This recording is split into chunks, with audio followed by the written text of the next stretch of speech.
Iglesia Filadelfia, muy buenas tardes, Dios les bendiga y amigos que nos siguen a través de las redes sociales. Aquí estamos para edificarnos en la palabra del Señor con el tema ¿Cómo proteger mi familia? En la segunda parte. Antes que nada quiero presentar mis condolencias a la familia Borges Riescos por la partida de nuestro hermano Wilson Borges, que realmente ha entristecido nuestro corazón, nos ha dolido su partida y nos solidarizamos con su esposa, su hermana Isabel, oramos por su salud, por su pronta recuperación y para que Dios les dé el consuelo y la fortaleza de su Espíritu Santo, que Dios los arrope con su amor y su consolación. Es nuestra oración por ellos. En el nombre del Señor los bendecimos. Y seguimos adelante. La iglesia no se detiene. Estamos de paso por esta tierra y nuestra misión es compartir la bendita palabra del Señor. Seguimos con nuestro tema, cómo proteger nuestra familia. Y vemos que el termómetro de una nación es la familia. Es lo que mide la temperatura de la sociedad. ¿Cómo está nuestra sociedad? ¿Cómo está nuestra nación, nuestro país? Cuando Napoleón fue coronado como emperador de Francia, él dijo, denme grandes familias y yo haré de Francia la nación más grande de Europa. Él valoraba realmente lo que es la familia. Y vemos que lo que está sucediendo en el siglo XXI con la familia. Hay un nivel de degradación moral y descomposición social que sube cada día peligrosamente. La maldad está subiendo cada día más. La inmoralidad y la depravación sexual es la causa principal, por encima de los problemas políticos y económicos. La pornografía y la inmoralidad sexual es un arma destructiva de Satanás, que es el ladrón y el homicida, que vino para hurtar y matar y destruir. El hombre, como cabeza del hogar, es responsable ante Dios por su familia, por su esposa, por sus hijos. Allá desde Génesis el Señor le dio al hombre esa gran responsabilidad de proteger a su familia, de cuidar y proveer, ser protector y proveedor de su familia. Entonces tenemos que, ¿cómo podemos proteger nuestra familia? Primeramente, como cabeza de nuestra familia, necesitamos construir columnas y muros espirituales, tener bases, nuestra casa cimentada sobre la roca, que es Cristo nuestro Señor. Y tendremos una familia fuerte y saludable, protegiendo a mi esposa, educando a mis hijos. Y para que la bendición del Señor venga sobre mi familia, entonces es necesario que yo como cabeza del hogar edifique y levante estas columnas y estos muros espirituales. ¿Qué son estas columnas y estos muros? Son principios bíblicos que yo como líder de mi familia debo proponerme cumplir a cualquier costo. Sin estos principios de la palabra de Dios, mi vida no tiene ningún propósito. No hay dirección. Estaremos a la deriva, como un barco en alta mar, en peligro de naufragio. Hay 4 propósitos en la palabra de Dios. En 2 de Timoteo 3:16 dice, toda la escritura es inspirada por Dios y útil para enseñar. Quiere decir esto, nos enseña el camino, nos redarguye o nos convence del error, del pecado, nos corrige, nos hace volver al camino, que es el Señor Jesucristo. Nos instruye cómo mantenernos, cómo permanecer en ese camino. Entonces, tenemos que el primer principio, la primera columna, es Dios primero en mi vida. Él es el número 1. Nuestra prioridad más importante debe ser Dios en mi vida. Si Dios es primero en mi vida y en mi hogar, entonces su palabra será la autoridad máxima para mi conducta. Será la principal norma de conducta en mi vida.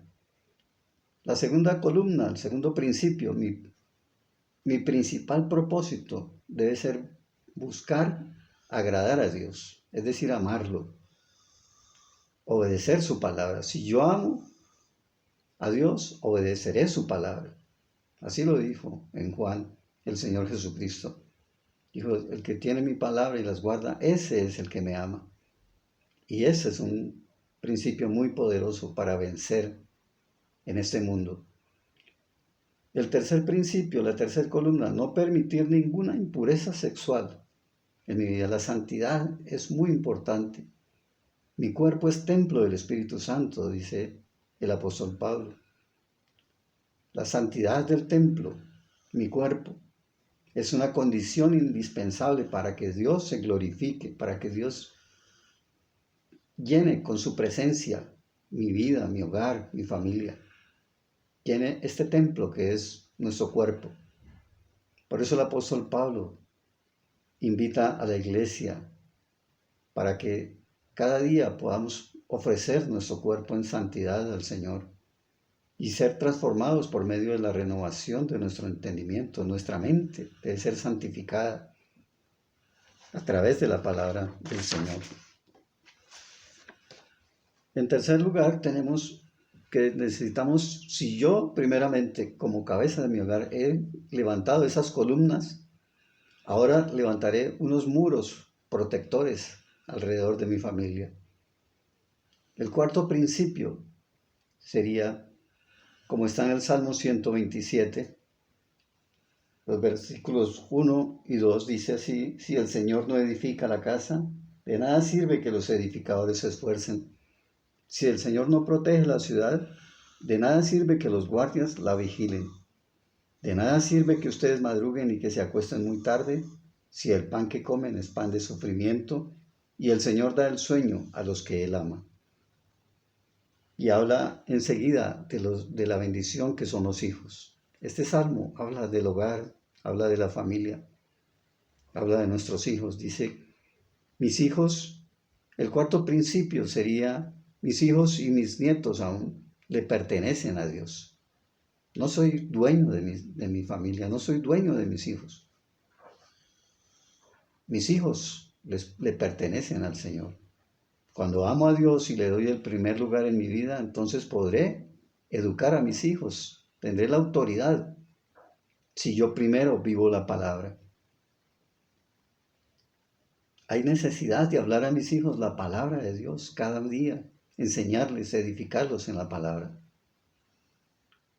El quinto principio, el quinto muro sería la unidad de la pareja, la unidad del hombre y la mujer, el verdadero matrimonio, no como los matrimonios de este siglo XXI, que pretenden hacernos ver como algo natural, una unión entre dos hombres o dos mujeres. Ese no es el plan de Dios. Eso es contra la naturaleza y es abominación ante los ojos de Dios. Pero Dios bendice a la verdadera pareja, verdadero matrimonio entre un hombre y una mujer. Y vienen a ser una sola carne, un solo ser, una unidad. Por eso el Señor habla a través del apóstol Pablo en el libro de Efesios, que el marido es cabeza de la mujer. Ese es el orden establecido por Dios.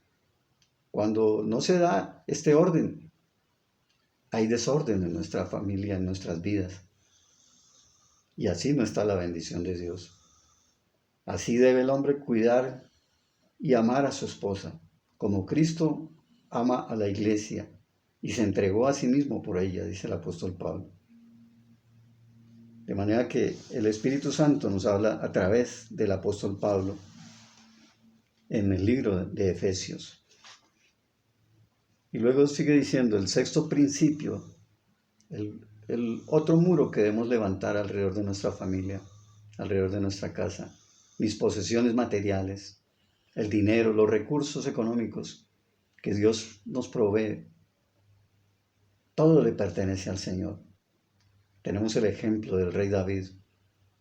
Dios lo exaltó Dios vio en él un corazón humilde y se agradó de él y le dio grandes victorias militares y lo puso como el príncipe, como el rey de Israel y lo bendijo con grandes riquezas. Cuando llegó a viejo, cuando llegó anciano, ya a punto de morir, dice la Biblia que estaba lleno de riquezas y de gloria.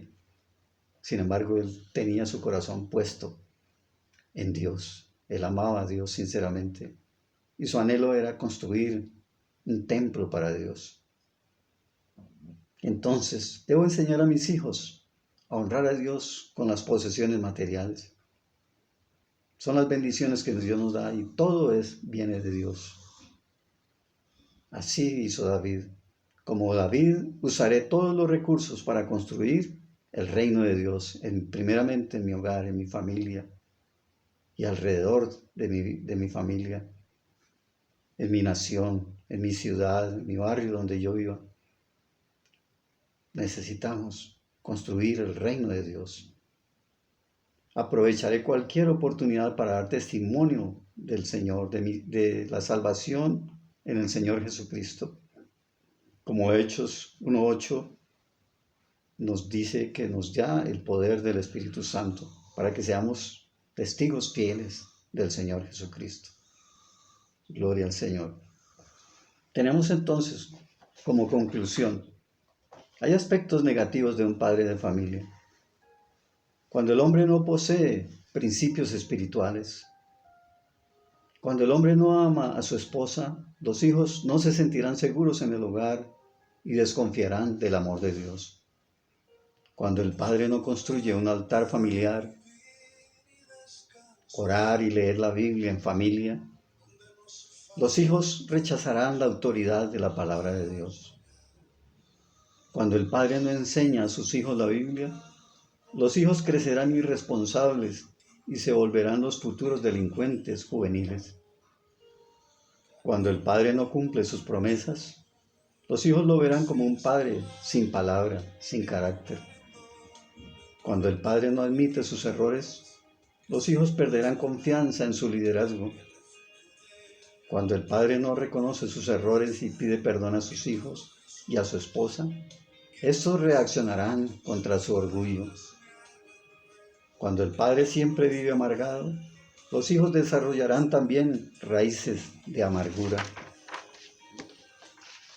Cuando el padre solo le interesa trabajar y hacer dinero, los hijos se volverán materialistas, codiciosos y avaros también.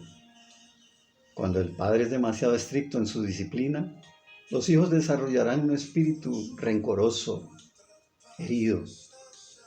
Cuando el padre les da mucha libertad y concesiones a sus hijos, ellos pensarán que él no está interesado en su bienestar e inconscientemente pensarán que realmente no los ama. Cuando el padre coquetea con otra mujer que no es su esposa, o los hijos le encuentran inmundicia o pornografía en la casa, sus hijos crecerán con un espíritu inmoral y con ningún aprecio por las mujeres. O si tiene hijas mujeres, sentirán desprecio por los hombres. Cuando el padre le da el liderazgo a la esposa en lugar de ejercerlo él, los hijos considerarán la Biblia anticuada y perderán de perspectiva el orden de Dios, que el hombre es cabeza de la mujer. Cuando el padre no adquiere principios espirituales bíblicos, los hijos crecerán también sin convicciones espirituales y sus vidas serán también de doble ánimo. Oremos al Señor. Digámosle al Señor, nuestro buen Dios y nuestro Padre Celestial. Te damos muchas gracias por tu palabra, Señor. Gracias, Señor, nuestro Padre Celestial y nuestro Señor Jesucristo. Gracias por tu Espíritu Santo morando en nuestro cuerpo, nuestra vida, porque has hecho de nuestro cuerpo el templo tuyo, Señor. Gracias por tu palabra revelada a nosotros, abriendo nuestro entendimiento. Gracias por darnos una familia, un hogar y también la responsabilidad de cuidar a nuestros hijos y edificarlos en el camino del Señor, por proveer para ellos esos principios espirituales, no solo materialmente, construyendo columnas y muros de protección en nuestra casa, en nuestra vida y en nuestra familia. Gracias, Señor, y te pedimos perdón, Señor, porque hemos descuidado nuestra responsabilidad con nosotros mismos como cabeza de nuestra familia, de nuestra esposa, de nuestros hijos y los demás miembros aún de nuestra familia y aún de la familia espiritual de la Iglesia de Cristo, nuestros hermanos en la fe. Y por este mundo que sufre los juicios de Dios por el pecado. En esta actual situación de pandemia que estamos sufriendo las naciones de la tierra, los juicios de Dios por el pecado. Le pedimos perdón por los pecados de nuestra nación y de las naciones de la tierra. Señor, guíanos a un verdadero y sincero arrepentimiento, a humillarnos en tu presencia, buscando tu rostro, orando para que seamos apartados del mal camino y podamos volvernos a ti de todo nuestro corazón, que odiemos el pecado, sobre todo la inmoralidad y la pornografía, la inmundicia sexual, pero que amemos a los pecadores, a los que están presos en las cárceles espirituales de maldad. Entonces, Señor, tú escucharás y atenderás nuestro clamor y nuestro ruego y sanarás nuestra tierra, nuestra familia, nuestro país, nuestros gobernantes y las naciones de la tierra. Especialmente oramos por tu nación escogida, por Israel, tu pueblo amado, para que haya paz en Israel y en Jerusalén. Invitamos a los que no conocen a Cristo como Señor y Salvador personal, para que resplandezca la luz del Evangelio de Cristo en sus corazones y para que le abran el corazón y lo reciban como su Señor y su Salvador personal y lo establezcan como la roca, como el muro de salvación y protección para sus familias. En el nombre de Jesús oramos, Señor. Muchas gracias, Padre, Hijo y Espíritu Santo. Te bendecimos, Señor, y te damos gracias. Amén. Dios les bendiga, Dios les guarde y nos veremos en una próxima oportunidad.